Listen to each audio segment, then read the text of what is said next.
Sigma school of science and જીવનધારા વિદ્યાલયમાં આપનું સ્વાગત છે. આપણે આગળના લેક્ચરમાં મતલબ જે બીજો લેક્ચર હતો એની અંદર જે આખો પહેલો યુનિટ છે ભારતમાં યુરોપિયન પ્રજાનું આગમન એની અંદર જ અભ્યાસ કરતા હતા એની અંદર જ આગળ જવાનું છે. તો પહેલા મતલબ લેક્ચરની અંદર આપણે ક્રિસ્ટોફર કોલંબસ વિશે વાત કરી, વેપાર વિશેની વાત કરી હતી. આ બધી જ ચર્ચાઓ પહેલા લેક્ચરમાં થઈ ગઈ હતી. સેકન્ડ લેક્ચરમાં આપણે વાસ્કો દ ગામા વિશે વાત કરી હતી. વાસ્કો દ ગામા ક્યાંનો વતની હતું? જો બરાબર જોજો, પહેલેથી આપણે વાસ્કો દ ગામા વિશે માહિતી લઈ લઈએ પૂરી, અને સાથોસાથ વાસ્કો દ ગામામાં આગળ જે અધ્યયન છે એ શરૂ કરીએ. વાસ્કો દ ગામા છે એ પોર્ટુગલનો વતની હતો. સૌથી પહેલો ઇમ્પોર્ટન્ટ પોઈન્ટ છે કે વાસ્કો દ ગામા ક્યાંનો વતની હતો? તો કે પોર્ટુગલનો. એ પોતાનું બંદર લિસ્બન બંદરેથી જે છે એ નીકળે છે અને કેપ ઓફ ગુડ હોપ નામની ભૂસીર આવેલી છે તેમને ફરતું ચક્કર લગાવી અને અહીંયા મલિંદી પહોંચે છે. બરાબર, એક સ્થળનું નામ છે. આપણે જોતા હોય રસ્તામાં કોઈ સ્થળ આવે છે તો આવી જ રીતે પોતે જાય છે અને આ સ્થળ પર પહોંચે છે.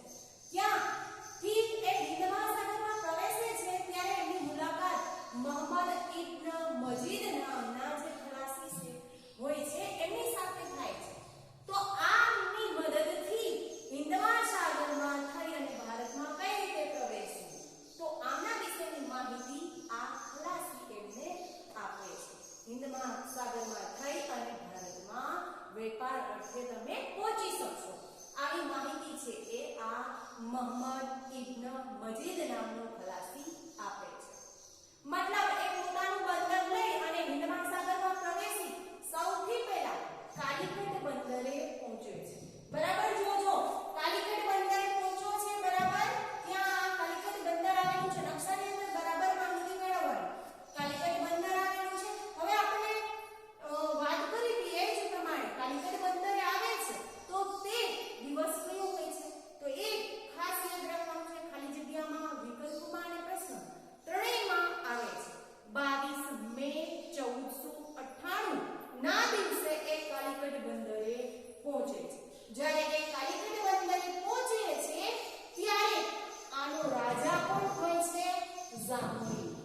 આ જામોરિન રાજા પાસેથી એમણે વેપાર કરવા માટેની પરવાનગી મેળવે છે. મતલબ અહીં રહીને પોતાને વેપાર કર્યો. જો પોર્ટુગીઝોને એક વેપાર અર્થે જ ભારતમાં આવતા હતા તે વખતે સમૃદ્ધિ ટોચ પર હતી. આ બધી જ બાબતની માહિતી તમને આપેલી છે. તો એ વેપાર અર્થે આવેલા, વેપાર કરવો હોય તો જે તે રાજાની પરમિશન જોઈએ. આ જ રીતે જે છે કાલિકટના રાજા જામોરિન પાસેથી એમને પરવાનગી મેળવી લીધી. કોને? તો કે વાસ્કો દ ગામા. જો સૌથી પહેલું જે જળમાર્ગની શોધ કરનાર, ભારત આવવાના નવા જળમાર્ગની શોધ કરનાર વાસ્કો દ ગામા છે. યાદ રાખો.